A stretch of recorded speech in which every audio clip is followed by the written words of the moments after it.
हिंदुस्तान बड़ा ही अजीब देश है। देवियों की पूजा करता है, साल में 2 बार नवरात्रि रहती है, 9 दिनों तक देवी की पूजा चलती है।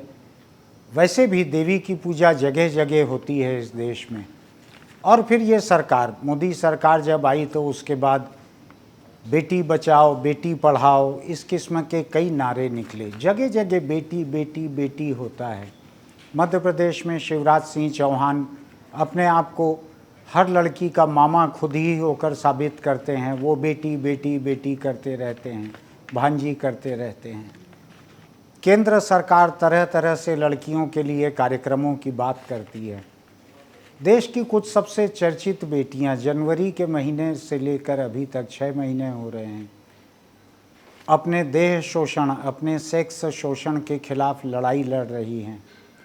लगातार सड़कों पर हैं, फुटपाथों पर हैं, जो ऐसी पहलवान हैं, ऐसी ताकतवर हैं कि किसी को उठा के पटक देती हैं और हिंदुस्तान के लिए ओलंपिक से मेडल लेकर आती हैं। ऐसी लड़कियां रो रही हैं सड़कों के किनारे। 1 नहीं, 2 नहीं, 3 नहीं, आधा दर्जन, 1 दर्जन लड़कियों का ये हाल है।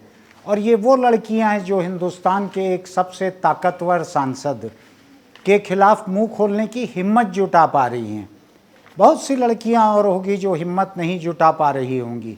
केवल पहलवानी और कुश्ती में नहीं, बहुत से दूसरे खेलों में ये हाल होगा। और अगर आप देखेंगे तो हिंदुस्तान में तमाम जगहों पर जितने खेल संघ हैं, जितने ओलंपिक संघ हैं, उनमें सत्ता से जुड़े हुए लोग काबिज रहते हैं या सत्ता अपने पिट्ठू लोगों को वहाँ पर बिठा देती है। यही चलता है। कुल मिलाकर खेलों की पूरी राजनीति, खेलों का पूरा संगठन, ये सब सत्ता के काबू में चलता है। ऐसा ही कुश्ती महासंघ है हिंदुस्तान का। बृजभूषण शरण सिंह, मुझको ये नाम लेने में दिक्कत भी होती है, कौन सा आगे पीछे शब्द है, कभी कभी गड़बड़ा जाता हूँ। दूसरा यह है कि किसी का नाम लेने की जब इच्छा ना हो तो भी उसका नाम भूलने लगता हूँ कभी कभी। तो ये भाजपा का सांसद जो है, ये कई बार का जीता हुआ सांसद है, बाहुबली है, अपने पूरे इलाके में उसकी धाक है। ऐसी धाक है कि उसको हटाने के बारे में नहीं कोई सोच रहा था। जब ओलंपिक मेडल लेके आने वाली खिलाड़ी लड़कियां सड़कों पर लगातार आंदोलन करते रहीं इस आदमी के खिलाफ, जब सुप्रीम कोर्ट तक वो पहुंच गई, तब जाके इस आदमी से लगा कि ये कुछ डरेगा, क्योंकि सुप्रीम कोर्ट के कहे दिल्ली पुलिस ने इसके खिलाफ देह शोषण की, यौन शोषण की एफआईआर की, जिसमें से एक एफआईआर तो एक नाबालिग लड़की की तरफ से उसके पिता ने लिखाई थी कि एक पहलवान लड़की के साथ इसने कैसे बदसलूकी की, कैसे उसके कपड़ों के भीतर इसने हाथ डाला, कैसे उनको कहा कि अगर तुम मेरे साथ सेक्स को तैयार हो जाओ तो मैं तुम्हारे लिए न्यूट्रिशन, खाने पीने का सामान खरीद दूंगा, आगे के सिलेक्शन में तुम्हारी मदद मिलेगी, नहीं तो तुम देखना तुम्हारा सिलेक्शन कैसे होगा। इस तरह का सिलसिला चले आ रहा है। इस बीच में हिंदुस्तान की संसद का सबसे बड़ा जलसा हो गया, जो 15 अगस्त 1947 को भी जितना बड़ा जलसा नहीं हुआ होगा, उतना बड़ा जलसा अभी हो गया। कोई एक राजदंड ऐसा सोने चांदी का चमकता हुआ, दर्जनों साधु सन्यासी, जाने कौन लोग उसको तमिलनाडु से लेकर आए और कहा गया कि अब इससे न्याय का रास्ता दिखेगा। मुझको ध्यान पड़ रहा है कि प्रधानमंत्री नरेंद्र मोदी ने ही अपने भाषण में कहा कि इससे हमको न्याय के पथ पर, कर्तव्य के पथ पर आगे बढ़ने की प्रेरणा मिलेगी।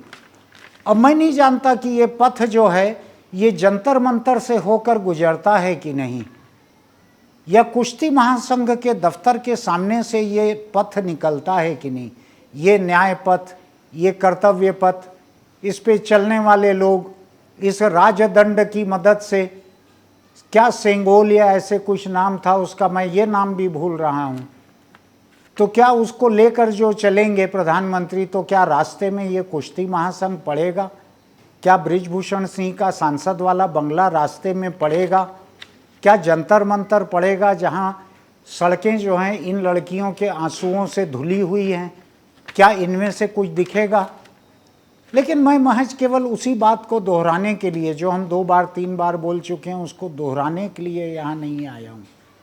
मैं आज जिस बात को करने के लिए आया हूं उसको शुरू करने के पहले मैं हिंदुस्तान के एक अखबार इंडियन एक्सप्रेस को आपको दिखाना चाहता हूं। ये इंडियन एक्सप्रेस का आज का पहला पन्ना है जो सोशल मीडिया पर चारों तरफ तैर रहा है। जो हौसले के साथ निकलता है अखबार वो इसी तरह से तैरता है। ये अखबार का पहला पन्ना पूरा का पूरा ये समर्पित है बृजभूषण शरण सिंह को और उसके यौन शोषण को जो उसने आधा दर्जन एक दर्जन लड़कियों के साथ किया है। ये उसका सबूत है कि लड़कियों ने पुलिस को गवाही में क्या क्या बताया है, कैसे कैसे उनके कपड़ों के भीतर इस आदमी ने हाथ डाला, क्या क्या किया उनके साथ, इसमें तमाम किस्से हैं उसके। इसके बाद मैं आज की बात शुरू करता हूँ। यहाँ तक आज की बात नहीं थी, ये भी सुबह का अखबार था, लेकिन मैं दूसरी बात जो शुरू करना चाहता हूँ उसके लिए फिर मुझको थोड़ा सा एक कागज़ देखना पड़ेगा जो मैं आपके सामने लेकर खड़ा हूँ। बृजभूषण शरण सिंह ये उत्तर प्रदेश का बहुत बड़ा बाहुबली सांसद है, कई बार का सांसद है। भाजपा इसका बाल बांका नहीं कर पा रही है, भाजपा ने इसको एक नोटिस जारी नहीं किया है। भाजपा सरकार के मातहत जो दिल्ली पुलिस काम करती है उस दिल्ली पुलिस ने इसकी गवाही तक नहीं ली है, आज इसका बयान नहीं लिया है। ये हालत है इसकी, ये इसकी ताकत है। पूरा हिंदुस्तान एक तरफ, बृजभूषण शरण सिंह एक तरफ, ये नौबत है। थोड़ा इससे दूर रहिएगा क्योंकि ये आपका कुछ करेगा तो आप इसका कुछ बिगाड़ नहीं पाएंगे। ओलंपिक मेडल लेके आने वाली लड़कियां नहीं बिगाड़ पा रही हैं, जहां 100 कैमरे उनके ऊपर फोकस हैं वो नहीं बिगाड़ पा रही हैं इनका कुछ बिगाड़, यानी इसका कुछ बुरा नहीं करना है लेकिन इंसाफ नहीं पा रही हैं। ऐसे बृजभूषण शरण सिंह का नया कारनामा देखिए आप। 5 जून को बृजभूषण शरण सिंह अयोध्या में संतों के साथ एक रैली करने जा रहे हैं। उनका कहना है कि पॉक्सो कानून चरित्र हनन का हथियार बन गया है, इसमें संशोधन की ज़रूरत है। अयोध्या के कई संत उनके समर्थन में उतरे हैं। अयोध्या के कई संत एक ऐसे भाजपा सांसद के समर्थन में उतरे हैं जिसके ऊपर आधा दर्जन से ज़्यादा लड़कियों ने यौन शोषण के आरोप लगाए हैं। जाहिर है कि धर्म जो है तमाम किस्म की बेइंसाफ़ी का साथ देने के लिए हमेशा से जाना जाता है। धर्म बना इसीलिए था कि वो बेइंसाफ़ी का साथ दे सके, वो लोगों को कुचल सके, वो राजा को और ताकतवर लोगों को मदद कर सके कि वो किस तरह बेगुनाह गरीब कमज़ोर लोगों को कुचल सकें। ये यही करता है सब जगह और अब अयोध्या में ये कर रहा है। अयोध्या आप जानते हैं, सभी लोग जानते हैं, सुप्रीम कोर्ट के एक फैसले की मेहरबानी से वहाँ बहुत बड़ा एक मंदिर बन रहा है रामलला का। राम की जन्मभूमि कहा जाता है इस अयोध्या को। वहाँ 2024 के चुनाव के पहले राम जन्मभूमि के रामलला के मंदिर की प्राण प्रतिष्ठा भी शायद हो जाएगी। शायद हिंदुस्तान के इतिहास का सबसे बड़ा एक धार्मिक जलसा वहाँ पे होगा।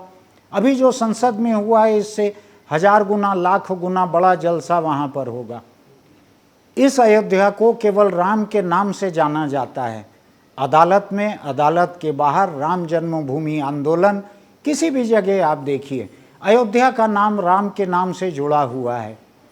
उस अयोध्या में संत एक ऐसे व्यक्ति के साथ मिलकर रैली निकालने वाले हैं जिसके ऊपर आधा दर्जन एक दर्जन लड़कियों ने यौन शोषण का आरोप लगाया है। अब ये आपके सोचने की बात है कि इस अयोध्या के ये संत ये किस किस्म के संत हैं, ये किस किस्म के अखाड़े हैं, ये किस किस्म की मंदिर या गढ़ी है, आश्रम है, ये कौन से संत हैं जो बलात्कार के एक आरोपी उसके साथ रैली निकालने जा रहे हैं कि इस देश के कानून को बदला जाए जिसकी वजह से बलात्कार के आरोपियों को दिक्कत हो रही है। ये धर्म इस तरह से इस्तेमाल हो रहा है, ये आदमी अयोध्या को इस तरह से इस्तेमाल कर रहा है, इस तरह से इस्तेमाल कर रहा है कि मानो अयोध्या के रामलला ने इसकी पीठ पे, इसके सिर पे हाथ धर दिया हो कि मैं खड़ा हूँ तेरे साथ, कुछ नहीं बिगड़ेगा। इस अंदाज में अयोध्या में ये रैली निकल रही है। पूरे उत्तर प्रदेश में तमाम जगहों को छोड़ के अयोध्या, किसी से कोई गलत काम होता है तो ईश्वर से मुंह चुराते हैं लोग, यहाँ पे ये अयोध्या में रैली निकाल रहा है ये आदमी, और कुछ नहीं कहना है भाजपा का, केंद्र सरकार का कुछ नहीं कहना है। जिस पार्टी का वो सांसद है उसने कुछ नहीं कहा है अभी तक इस पूरे मामले में, बल्कि केंद्र सरकार के मंत्री तरह तरह से बयान देकर इस आदमी का बचाव कर रहे हैं। बचाव ऐसे कर रहे हैं कि जुर्म लिखाने वाली, एफआईआर लिखाने वाली महिला पहलवान लड़कियों के खिलाफ वो तरह तरह की बातें कर रहे हैं केंद्र सरकार के मंत्री, इस तरह से इस आदमी की मदद कर रहे हैं। मैं जब धर्म के ऐसे इस्तेमाल को देख रहा हूं तो मुझको याद पड़ रहा है 2018 में खाना बदोश मुस्लिम बच्ची 8 साल की, एक मंदिर का बुजुर्ग पुजारी, उसने उसके साथ मंदिर में बलात्कार किया, फिर अपने जान पहचान के लोगों को बुला लिया, पुलिस को भी बुला लिया कि एक लड़की है बलात्कार करने के लिए आ जाओ, फोन कर कर के बुलाया। आधा एक दर्जन लोगों ने 8 बरस की उस बच्ची के साथ बलात्कार किया, आधा एक दर्जन लोगों ने, मर गई बच्ची, बलात्कार झेल झेल कर मर गई 8 साल की वो बच्ची, खाना बदोश गरीब मुस्लिम बच्ची। इसके बाद वहाँ पर हिंदू धर्म से जुड़े हुए संगठनों ने बलात्कारियों को बचाने के लिए, जो गिरफ्तार हुए थे उनको बचाने के लिए जुलूस निकाले, रैली निकाली, बड़े बड़े भाषण हुए। और उस समय जम्मू कश्मीर में एक निर्वाचित सरकार थी जिसमें भाजपा के भी मंत्री थे, तो भाजपा के 2 मंत्री आए, भाजपा के 2 मंत्री इस रैली में आए, बलात्कारी बचाओ रैली में। वो हालांकि धर्म बचाओ के नाम पर निकली थी, चूंकि 8 बलात्कारी 7 बलात्कारी एक ही धर्म के थे, हिंदू धर्म के, और मरने वाली गरीब लड़की एक मुसलमान खाना बदोश बच्ची थी। तो एक मुसलमान खाना बदोश बच्ची के लिए आप 8 हिंदुओं को, जिनमें एक पुजारी भी है, एक पुलिस भी है, उनको आप जेल में बंद कर दो। तो इस बेइंसाफ़ी के खिलाफ वहाँ पे हिंदू संगठनों ने रैली निकाली, कठुआ में बड़ी बड़ी रैलियाँ निकली, उसमें भगवान के नारे लगे, जय श्री राम के नारे लगे, उसमें भाजपा के 2 मंत्रियों के भाषण हुए, उसमें भाजपा के दोनों मंत्रियों ने लोगों को जमकर भड़काया, वहाँ पर कहा कि 144 धारा क्या होती है, और इतने इतने लोगों को गिरफ्तार कर लिया गया, एक लड़की के मरने पे कितनी ही औरतें मरते रहती हैं, ये उनका कहना था। और मैं आपको याद दिला दूं, अगर वो तस्वीरें आप भूल गए हैं तो, देश का तिरंगा झंडा लेकर बलात्कारी बचाओ रैलियां निकली थी। हालांकि उसका नाम बलात्कारी बचाओ नहीं था, बलात्कारियों को बचाने के लिए जो रैलियां निकली उसमें बड़े बड़े तिरंगे झंडे देश के थे, राष्ट्रीय ध्वज, जिस ध्वज को लेकर तमाम किस्म की एक धर्मांधता, तमाम किस्म की एक उग्र राष्ट्रवादिता ये फैलाई जाती है, इस देश के लिए भक्ति सिखाई जाती है उन झंडों को लेकर। ये झंडे लेकर बलात्कारियों को बचाने के लिए रैली निकली, वहाँ एक नहीं कई रैलियाँ कई दिनों तक निकली।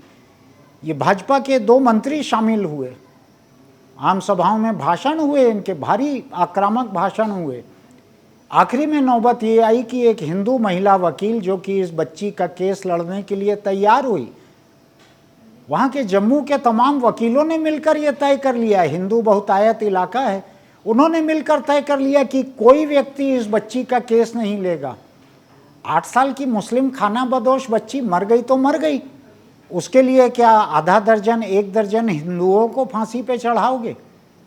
तो कोई वकील तैयार नहीं हुआ उस बच्ची का केस लेने के लिए। ऐसे में जब एक महिला वकील ने उसका केस लिया, उसका केस लड़ा, तो उसके खिलाफ वहाँ पर भारी आक्रोश हुआ, भारी नाराज़गी हुई हिंदू समाज की उसके खिलाफ। धर्म का ऐसा आक्रामक, ऐसा कातिल रुख रहता है, एक धर्म का नहीं, सभी धर्मों का है। लेकिन आज बात अफ़गानिस्तान की मैं नहीं कर रहा हूँ, मैं बात अयोध्या की कर रहा हूँ, मैं बृजभूषण शरण सिंह की कर रहा हूँ, मैं बात उससे जोड़कर कठुआ की कर रहा हूँ, जहाँ मंदिर में पुजारी की अगुवाई में एक बच्ची को बलात्कार कर कर के मार डाला गया। मैं तो ये सोच के हैरान होता हूँ कि जो धर्मालु लोग, आस्थावान लोग जो कहते हैं कि कण कण में भगवान रहता है, तो मैंने इस बात को लिखा भी था कहीं पे कि फर्श पे उस बच्ची के नीचे जितने कण रहे होंगे, फर्श के, धूल के जितने कण रहे होंगे, क्या उनमें भी भगवान रहा होगा? क्या वो भगवान भी चुपचाप देखते रहा होगा ये पूरा? और क्या ये बृजभूषण शरण सिंह ने अपने होटल के कमरों में बुला बुला कर, ऑफिस के कमरों में बुला बुला कर इन लड़कियों के साथ जो किया है, ऐसा इन लड़कियों का कहना है, क्या वहाँ भी कोई भगवान रहा होगा कि वहाँ के किसी कण में भगवान नहीं था जो देखे इसको? तो मेरा ये कहना है कि जिस अयोध्या में ये रैली करने जा रहा है, ये यौन शोषण का, पॉक्सो का, नाबालिग लड़की के यौन शोषण का ये आरोपी अयोध्या में जो रैली करने जा रहा है, संतों के साथ करने जा रहा है, संत उसके साथ खड़े हैं। मैं आपका समय खराब नहीं करना चाहता, संतों के लंबे लंबे बयान आए हैं इस यौन शोषण के आरोपी के पक्ष में, उसको बचाने के लिए, उसको बेगुनाह बताते हुए लंबे लंबे बयान हैं इन संतों के। ये कैसे संत हैं आप अपने घर में तय कीजिए। तो मेरा ये कहना है, जिस रामलला के आंगन से ये रैली निकल रही है, क्या उस राम के जो आज का आक्रामक नारा है, हमलावर नारा, हिंसा की हद तक ले जाकर जिसको नारा लगाया जाता है, जय श्री राम, जय श्री राम, जैसे किसी के मुंह पे हमला किया जा रहा हो, इस राम का एक दूसरा रूप था कुछ साल पहले तक। वो मर्यादा पुरुषोत्तम राम का रुख था। मर्यादा पुरुषोत्तम राम, जिन्होंने जिंदगी की बहुत नीति, सिद्धांत, मूल्यों की बात की थी। ये वो राम थे जिनके बारे में एक कहानी में कहा गया है, मैं तो नहीं जानता कहानी सच है या नहीं, लेकिन कहानी में कहा गया है कि जब सीता को लेकर वो लौटे लंका से अयोध्या में, और वहाँ पर रात को जनता का हाल देखने के लिए निकले, तो कोई एक धोबी अपनी पत्नी को कह रहा था कि मुझको क्या राम समझा है जो तुमको मैं घर पे रख लूँगा? तो राम को लगा कि अरे मेरी जनता मेरे बारे में ऐसा सोच रही है, राजा को संदेह से परे रहना चाहिए। तो रावण के यहाँ कैद रहकर लौटी हुई सीता को उन्होंने घर से निकाल दिया था। धर्म की मेरी जानकारी सीमित है, अगर इसमें भूल चूक हो तो माफ़ करें। बाद में पता चला कि वो सीता गर्भवती थी, लव कुश पैदा हुए बाद में। राम को शायद उस वक्त मालूम नहीं था कि वो गर्भवती है। ये राजा को संदेह से परे रहना चाहिए, उस रामलला का ये अयोध्या है, उस राम की ये अयोध्या है। उस राम की अयोध्या से ये बृजभूषण शरण सिंह, ये वहाँ पे बलात्कार के कानून को बदलने के लिए संतों के साथ मिलकर रैली निकाल रहा है। ये राजा है, ये बहुत से कार्यकाल इसके संसद के हो चुके हैं, अपने खेल संघ में राजा है, अपने इलाके में राजा है, अपनी संपन्नता से राजा है, अपने बाहुबल से राजा है। तो राजा को संदेह से परे रहना चाहिए। ये जिस राम ने मिसाल कायम की थी, अपनी पत्नी को निकाल दिया था घर से, उस अयोध्या से, उस राम की उस अयोध्या से बृजभूषण शरण सिंह बलात्कार के कानून को बदलने के लिए, अपने आप को बचाने के लिए वहाँ के इन तथाकथित पाखंडी संतों के साथ मिलकर ये रैली निकाल रहा है। उसके पोस्टर छपे हैं, ये रैली निकाल रहा है, उसके पोस्टर छपे हैं।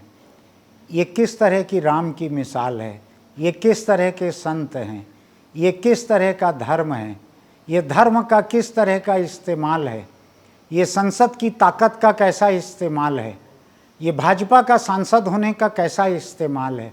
आप सोचिए इस बारे में। मैं तो सोच नहीं पा रहा हूँ। मैं तो सोचता हूँ तो दहशत होने लगती है कि कहीं ऐसे लोगों के आसपास भी जाने का काम न पड़ जाए। आप सोचिए मेरी कही हुई बातों को, क्योंकि ऐसी बच्चियाँ हमारे आपके सबके घर परिवार में हैं। सोचिए कि ऐसी ताकत के सत्ता में रहते हुए, ऐसी सत्ता रहते हुए, ऐसे संत, तथाकथित संत ऐसे रहते हुए कौन हिफाजत से है। फिर मैं आपसे बात करूंगा किसी खबर के साथ। आपको अगर हमारा ये प्रोग्राम अच्छा लगता है तो YouTube पर इसको सब्सक्राइब कीजिए, नोटिफिकेशन की बटन दबाइए। फिर मिलते हैं।